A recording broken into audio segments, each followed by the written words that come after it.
Welcome back to the Deep Dive. Today, we are going way, way back to look at one of the most basic human questions, the search for purpose. And we're doing it through a really fascinating lens. We are. We've got a whole stack of sources here about how one of the world's great spiritual texts, the Devi Bhagavatham, decides to, well, introduce itself. Right, because you might expect, a big cosmic bang or some huge divine declaration right from the start. Exactly. But this deep dive shows something much quieter, much more reflective. We're going to the moment where the universe stopped waiting for just structure and really started waiting for meaning. Okay, let's get into it. We'll start with the single idea that sort of grounds this entire text. It sets the stage for everything. Before gods were worshipped, the universe waited for a voice.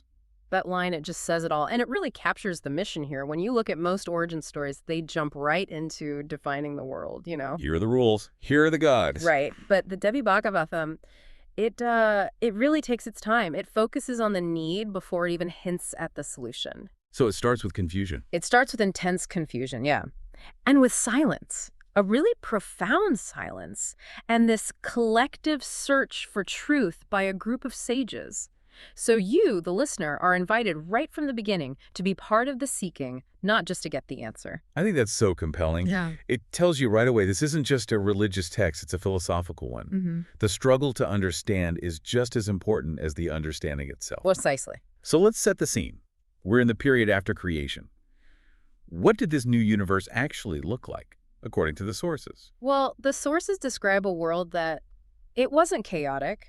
Not at all. But it was maybe sterile. Sterile, that's a great word for it. Yeah, everything was structured. I mean, if you look at the systems of the time, the rules laid out in the Vedas, Yeah. they were like the complete rule book. You had the rituals, the social order, everything. So the structure was perfect, magnificent even. It was, but direction, that was completely missing. So we have this world of perfect order, but no real purpose.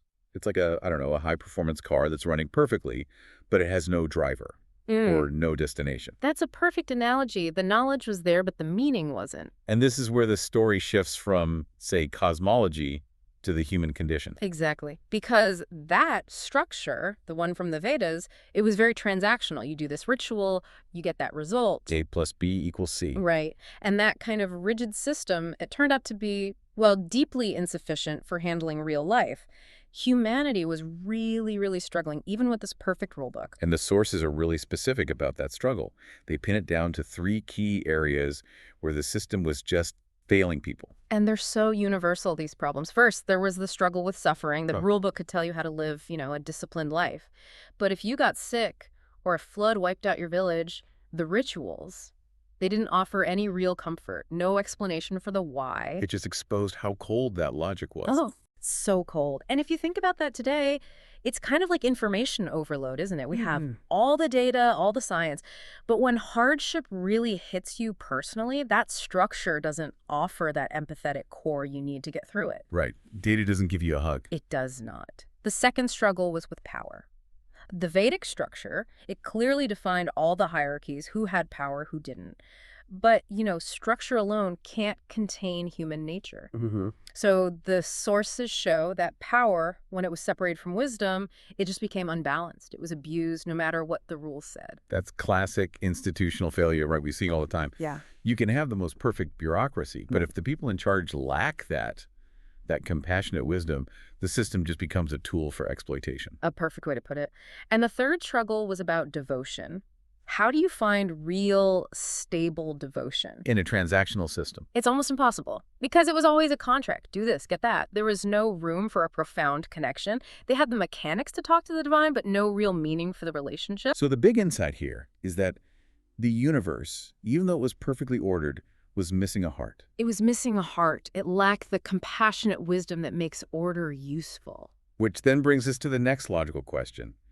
What exactly were the sages looking for when they all gathered together? And that really sets up the whole nature of their inquiry. This wasn't, a desperate prayer meeting. This was a summit of the wisest minds who all realized they'd hit a wall, an intellectual one, a spiritual one. And our sources are clear on what they were not looking for. Very clear. They weren't asking for miracles. Right. They weren't trying to get a god to come down and solve some political crisis or help them win a war. No, their realization was totally internal. The problem was with the system itself, the lack of purpose. Their request was philosophical, not material. They wanted clarity. They just wanted clarity. They had the strength, they had the intelligence, the knowledge was all there. What they sensed was missing was something deeper. It was compassionate wisdom. And that's such a key distinction, because most systems at the time, they were all about getting more power, physical, spiritual, whatever, to control your environment. Right. But the sages realized control wasn't the answer. They needed to understand how to use the power they already had. Think of it like capability versus ethics. Knowledge gives you the capability. It tells you how to build the tech, how to harness the energy. But if you use that capability without an empathetic core, without that compassionate wisdom, it just becomes destructive, even if you're technically following all the rules. So they understood that the biggest problem in this new world wasn't something external, it was internal. It was in them. Yes. That's why the story begins right here, not with a battle, but with this intense collective awareness of an inner lack. They were looking for the why. And that realization is what finally turned their attention toward the divine feminine. It had to. They weren't just looking for an answer anymore. They were listening for the source of that very specific missing piece. Compassionate wisdom. Which leads us right to the part of the text. The realization of a living intelligence.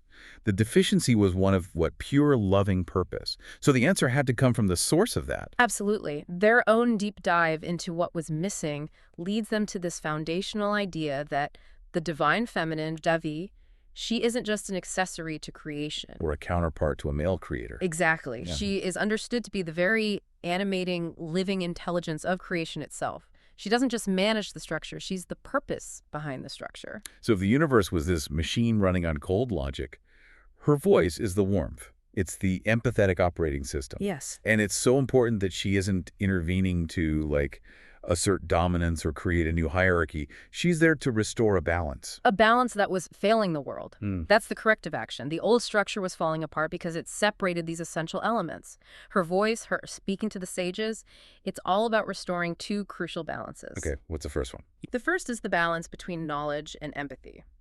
When knowledge is just data, when it's just objective facts in a book or a ritual, it stops being helpful for dealing with suffering. It's just cold. It's cold.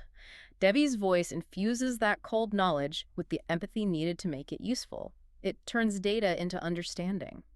You see that playing out today.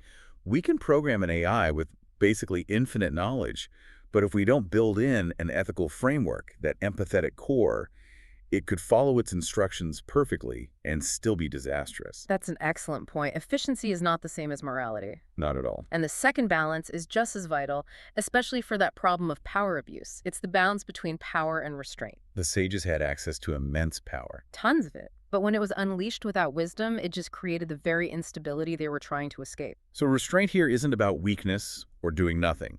No, not at all. It's the conscious, wise choice about how and when to use that power.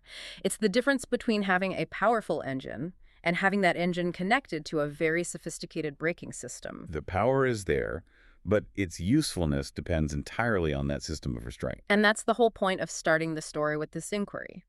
The text establishes from the get-go that the highest form of intelligence, the very foundation of existence, needs these balances to be constructive.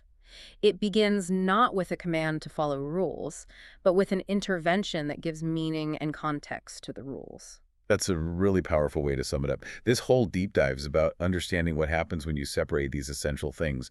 Compassion from knowledge, power from restraint. It's like the original lesson in systems thinking. It really is. The integrity of the whole system depends on the balance of its parts. And from that, I think we can draw a few, reflections for ourselves. These aren't rules, just lenses for thinking about things. The first is that knowledge without compassion becomes noise. It's just overwhelming data that doesn't really guide us because it has no connection to the real world. The second reflection is that power without wisdom creates instability. Without that conscious restraint, power is just fundamentally unpredictable and, frankly, dangerous. It just creates chaos. Constant volatility. And the final one, which I think is the most important, is that true guidance begins when listening replaces control. Say more about that. The sages didn't demand a new rule book. They didn't try to force an answer. They just sought clarity. And that act of receptive, active listening for what was missing, that's what allowed the wisdom to finally appear. That shift from demanding control to practicing listening, that feels like the biggest takeaway for anyone trying to learn anything today. It reminds you that the first step isn't finding the answer, it's identifying the right question. Well said. So this foundational story, it really sets the stage for everything that comes next. Their direction is restored, and now the sages can start asking the questions that truly shape the narrative. And they start with a big one. In the next story, they ask a question that even the gods hesitate to answer. Join us next time for that discussion.